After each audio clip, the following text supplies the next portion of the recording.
Cinema Caffeine presents The Mole People. The ideal way to give legitimacy to a film with a race of fanatical subterranean super honkies, rubber-suited mole men, and a flashlight for special effects is to have a legit smarty pants provide a brief history lesson. Actual college professor Dr. Frank C. Baxter speaks of the unexplored state of the Earth's crust, ancient folklore about the underworld, and some theories that have been espoused about a hollow planet. The more you know. Now that the lecture's over, the story begins in Asia, probably the Himalayas or whatever. Archaeologist Dr. Rogers conveniently finds a stone tablet with Sumerian cuneiform scribbled on it.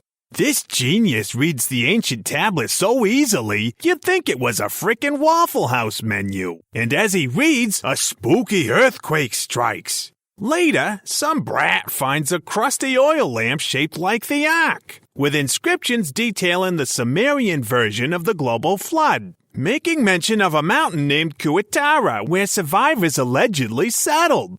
The team packs up their beef jerky, banana chips, ho-hos, and Gatorade and starts hiking through the mountains, unhindered by the abominable snowman who flat out refused to show up in such a low-budget mess. They set up camp, endure a nearby avalanche, hike, get re-avalanched, find a cheap stage prop arm in the snow, and keep on hiking. They finally happen upon a Sumerian temple. They don't really celebrate, but boy do they ever get down a crack in the surface of the rock. Having climbed down, a party of tree explorers traverse through a tunnel. But they're not alone. They discover an ancient city deep underground.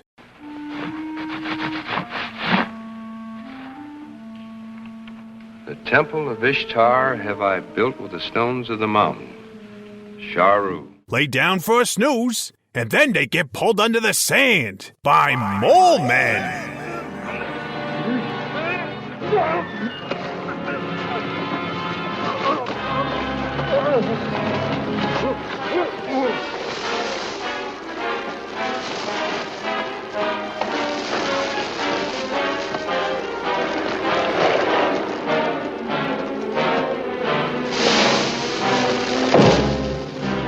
They're escorted from their igneous walls by some silent guards to a crowded temple, where they meet the king and Elinu, the high priest of Ishtar, who aren't sure whether they're evil spirits or mortals. A sentence of death is pronounced upon them.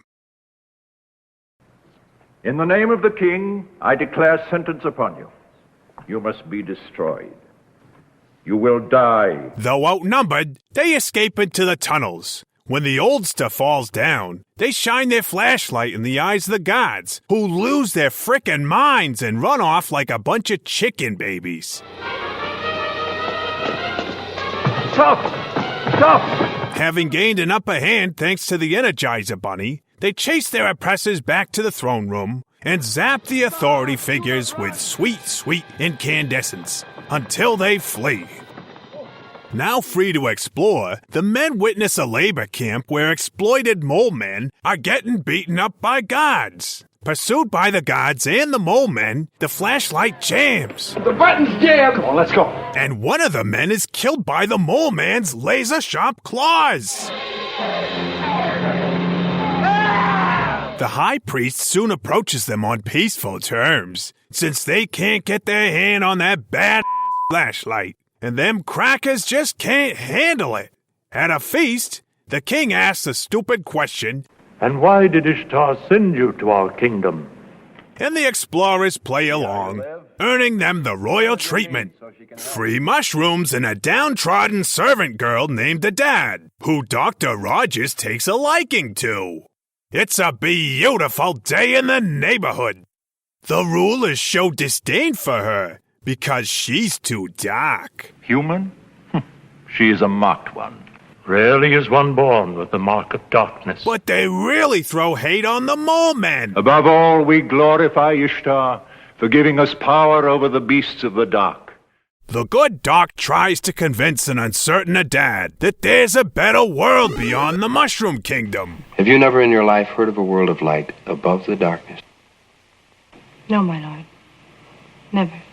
And later on, Dr. Rogers is giving a lesson on love. Or if somebody has joy, and his joy gives you pleasure, that's love. Won't you be my neighbor? That jerky priest is keeping an eye on them. He's getting all salty because the king views the men as messengers of Ishtar. They are evil. Ishtar has sent them. I say to you that she is not. Dealing with the divine is our office. If we abandon the smallest particle of it to outsiders, our position will soon come to naught. But it's his job to carry the favor of imaginary Babylonian goddesses, thank you very little.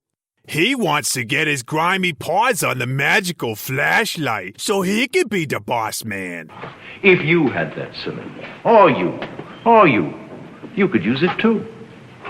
And if it is the power of heaven, is it not we who should possess it? You will therefore follow these intruders wherever they may go, and bring me that cylinder. Too bad his lackey ain't quick enough to snitch the light.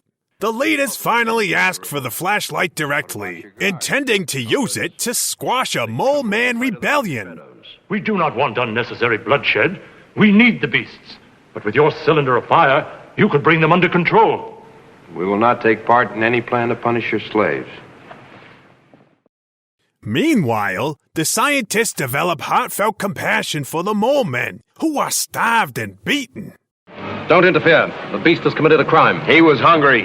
My orders are to keep them hungry. Captain, look. When the captain of the guards is mauled to death, 3 innocent mole men are being executed before Roger and Judd step in with a flashlight, which finally dies after the guards run off crying. It's dead. And so are we. The bumpy-headed rascals show their appreciation and disappear in the dark. They don't have the power of speech, but they can reason. And all we can hope is they try to help us.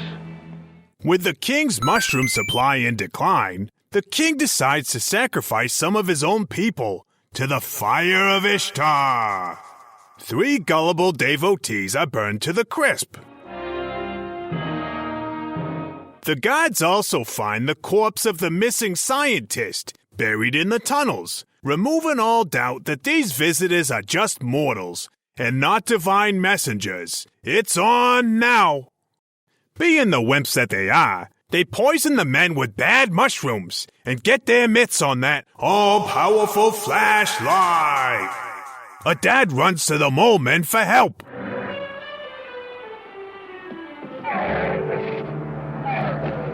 Roger and Judd are thrown into the fire of Ishtar as the mole men rise up from the sand to battle the king and his guards in one final smackdown. The flashlight's dead battery seals the fate of the leaders. A dad gets the mole men's help, opening the death chamber's door, and we realize the fire is only regular sunlight, harmful to mole and albino alike. Sunlight. To your people, it was a burning death. But to us, it's life. Adad and the explorers are safe, because they got that melanin to save their lousy hides. At the very moment the crew makes it to safety, the vast underground cavern collapses during an earthquake. That ditzy Adad had expressed her desire to escape with them. You will take me with you. However, she uses her newfound freedom to thrust herself under a falling temple column. We suspect that, in the director's cut, she performed this idiotic stunt shortly after shrieking, YOLO! Well, folks, that's all we got for today. Thanks so much for showing up, and make sure to stay subscribed. And, come back later. We might have something else. Thanks again.